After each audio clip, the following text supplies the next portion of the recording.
In the world of energy, the holy grail is a power source that's inexpensive and clean with no emissions. Well over 100 startups in Silicon Valley are working on it.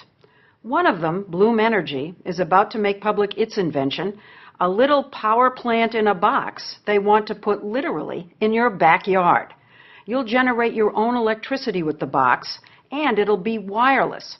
The idea is to one day replace the big power plants and transmission line grid the way the laptop moved in on the desktop and cell phones supplanted landlines. It has a lot of smart people believing and buzzing, even though the company has been unusually secretive until now. K.R. Schroeder invited us for a first look at the innards of the Bloom box that he's been toiling on for nearly a decade. The story will continue in a moment. What could this power? This could power a U.S. home. Average United entire States house? home. Entire house, 24/7, 365. Something that small? The way we make it is in 2 blocks. This is a European home. The 2 put together is a U.S. home. Because we use twice as much energy? Yeah, Is that what and this will power 4 Asian homes. So 4 homes in India, your Absolutely. native country. 4 to 6 homes in our country. It sounds awfully dazzling. It is real. It works. He says he knows it works because he originally invented a similar device for NASA. He really is a rocket scientist. This invention working on Mars would have allowed the NASA administrator to pick up a phone and say, Mr. President, we know how to produce oxygen on Mars. So this was going to produce oxygen so people could actually live on Mars? Absolutely. When NASA scrapped that Mars mission, K.R. had an idea. He reversed his Mars machine, so instead of making oxygen, he pumped oxygen in. He invented a new kind of fuel cell, which is like a very skinny battery that always runs. K.R. feeds oxygen to it on one side and fuel on the other.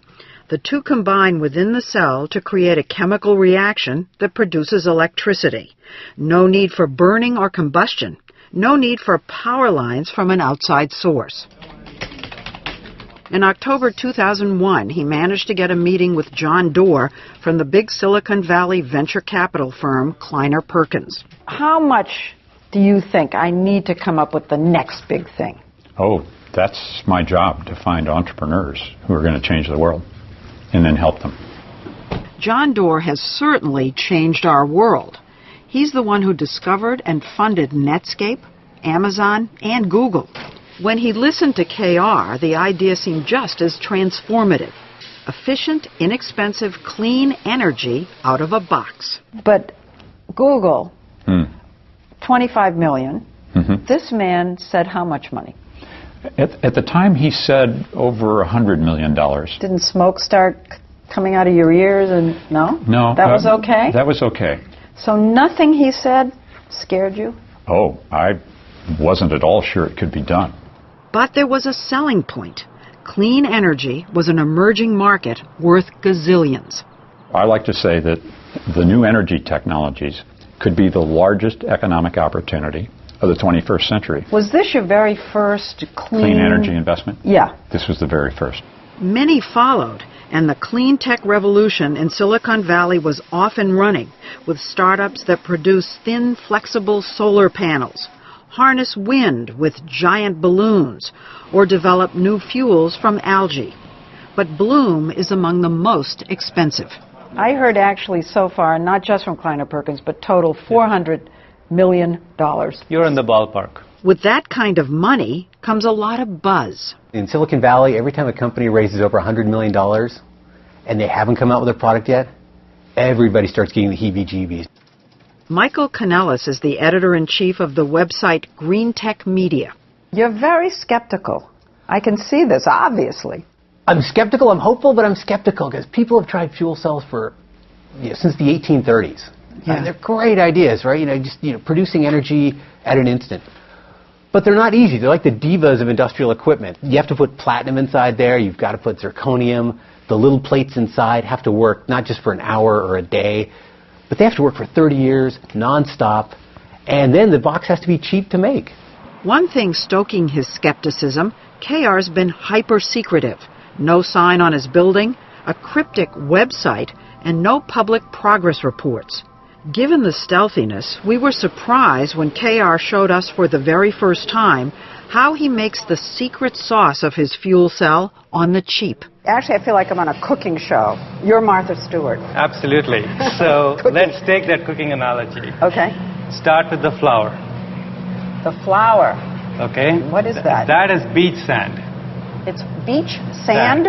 Ocean beaches in multiple continents has this material in abundance.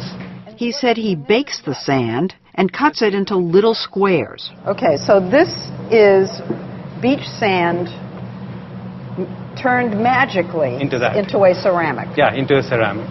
And then he coats it with green and black inks that he developed. Okay, is it a secret formula? There is a secret formula. Okay. And you take that and you apply that, you paint that on either side of this white ceramic to get a green layer and a black layer.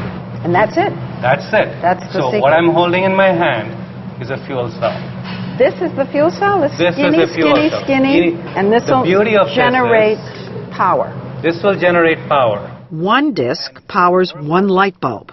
The taller the stack of discs, the more power it generates. In between each disc, there's a metal plate, but instead of platinum, KR uses a cheap metal alloy.